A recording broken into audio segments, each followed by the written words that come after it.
of the angst and the ire of that was directed at us by people who were frustrated.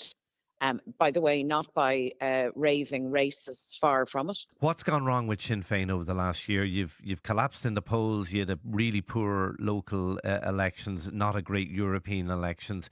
What's gone wrong? Well, look, in the summertime at those elections that you've referenced, we got a very clear message from people.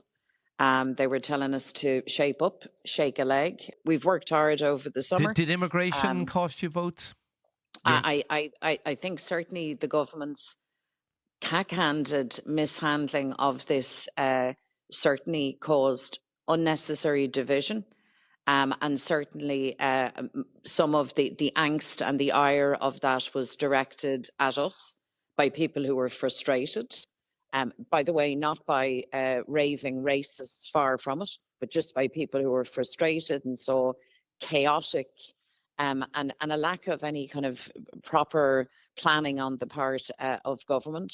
So certainly that was an issue. I mean, we have set out our own stall very, very clearly on the matter. And you have. You've in set a our, very high bar for any asylum seeker well, centre have to be we? placed in the community. Well, you said unless.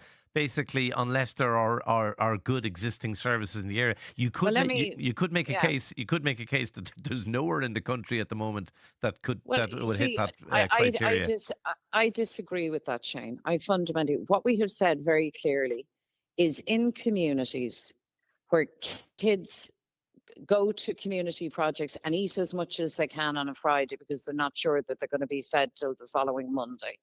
In communities, you can walk in and you see the level of deprivation and stress.